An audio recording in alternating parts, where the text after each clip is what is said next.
Shalom bien-aimés, que la paix du Seigneur soit avec vous, que l'Éternel Dieu vous bénisse gravement et abondamment de là où vous êtes. Aujourd'hui, par la grâce de Dieu, nous allons parler sur les 3 catégories de combats dans la vie d'une personne. En première position, nous allons parler sur les combats spirituels.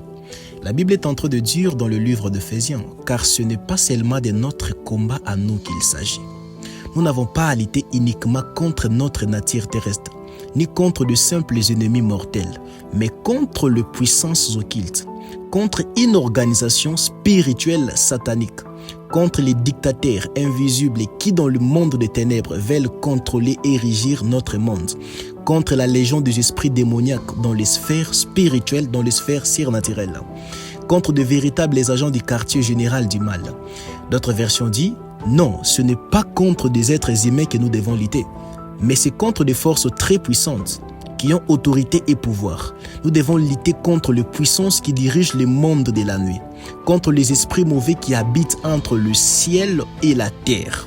Les combats spirituels, c'est un combat qui se déroule dans le monde spirituel. Donc, ce n'est pas un combat visible aux yeux physiques, mais c'est un combat visible aux yeux spirituels. C'est pourquoi le combat spirituel commence par la capacité de voir dans l'invisible, de voir dans le monde spirituel, de voir dans les camps de tes ennemis et de discerner ce qui se passe tout autour de toi. Sans quoi vous n'êtes que quelqu'un qui crie dans le vide, sans aucune cible exacte. Voyez et discernez avant de combattre. Un chrétien spirituel, avant de se lancer dans une bataille spirituelle, il prend d'abord le temps de discerner et de comprendre l'état de son ennemi et sa zone de confort. Parce que le combat spirituel commence par la capacité de voir dans le monde invisible.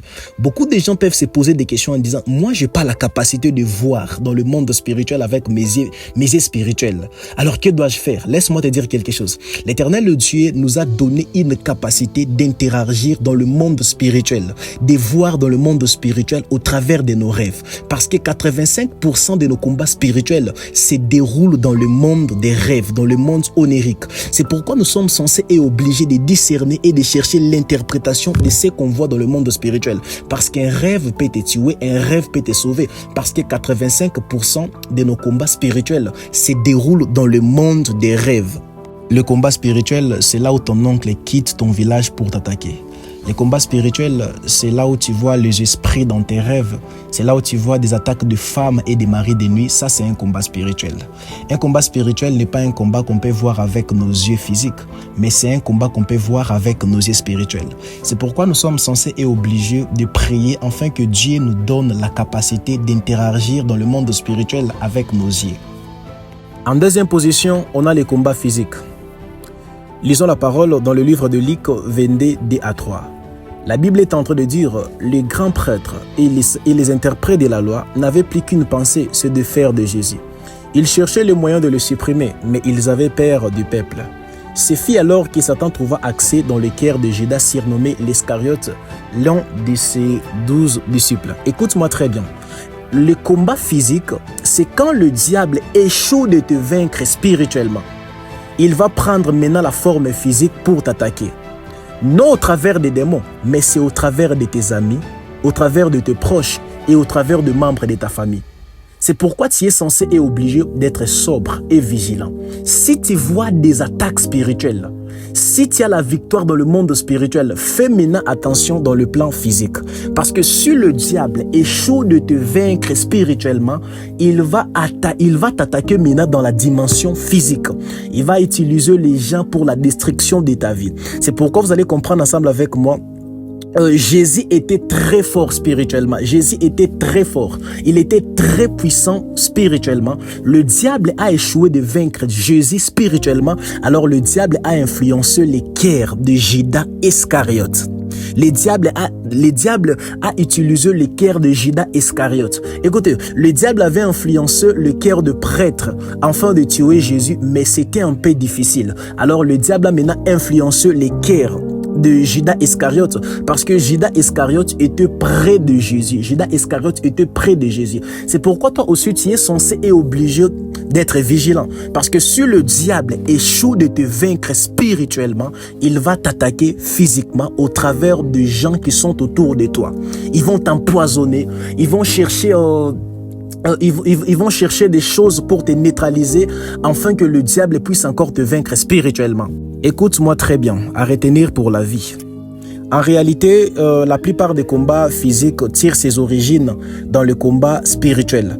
Parce que si le diable n'arrive pas à te vaincre dans la dimension spirituelle, il va transférer les combats spirituels dans la dimension physique pour te vaincre. C'est pourquoi nous sommes censés et obligés d'être prudents et vigilants et de discerner ce qui se passe tout autour de nous. Tu te réveilles comme ça le matin, les gens commencent à te provoquer. Tu te réveilles le matin, les gens commencent à parler mal de toi. Alors, sois prudent, ne réagis pas. Parce que le diable est en train de chercher des façons pour te déstabiliser physiquement afin de te vaincre spirituellement. Parce que si ton corps est faible, ça peut affecter aussi ton esprit. C'est pourquoi nous sommes censés et obligés d'être prudents et de discerner ce qui se passe tout autour de nous. Parce que le combat physique tire ses origines dans le combat spirituel. J'espère que tu as compris sur les combats spirituels et les combats physiques. En troisième position, on a maintenant ce qu'on appelle les combats internes. Les combats internes, donc l'autodestruction. Donc, c'est un combat qui se trouve juste en toi. C'est un combat qui se trouve juste en nous. Donc, le diable n'utilise personne pour ta destruction, pour te détruire. Mais le diable t'utilise toi-même pour ta propre destruction. Il te pousse dans des suicides. Il te tourmente toi-même par des mauvais esprits qui te poussent à faire des mauvaises choses que tu n'as jamais fait. Il te manipule toi-même pour ta propre destruction. Il utilise tes pensées pour te détruire. Des fois, tu es là, tu dis non, je suis fatigué de vivre. Je suis censé et obligé de me suicider. Donc, la personne ne te détruit, mais tu es en train de te détruire seul. C'est pourquoi la Bible est en train de dire dans le livre de Galates 16, 17. J'ai dit donc, marchez selon l'esprit et vous n'accomplirez pas les désirs de la chair, car la chair a des désirs contraires à ceux de l'esprit. Et l'esprit a des contraires à ceux de la chair. Ils sont opposés entre eux, afin que vous ne faisiez point ce que vous devriez. Écoute-moi très bien. Dans l'autodestruction, donc le diable n'utilise personne pour te détruire. Le diable n'utilise ni des mots pour te détruire. Le diable n'utilise ni un sorcier pour te détruire. Mais le diable t'utilise toi-même pour ta propre destruction. Donc il te pousse dans des pensées inutiles. Il te pousse dans de mauvaises choses. Des fois tu es là, tu te dis non, je suis censé et obligé de me suicider. Je dois me suicider. Je dois me faire du mal. Donc le diable n'utilise ni sorcier, ni un démon pour te détruire. Mais il t'utilise toi-même. Alors marchez selon l'esprit. Que l'Éternel, le Dieu, vous bénisse gravement et abondamment. Ça, c'est juste les 3 catégories de combats dans la vie d'une personne. Les combats spirituels, les combats physiques et les combats internes. Paix et grâce. Que l'Éternel, le Dieu, vous bénisse gravement et abondamment. Ciao.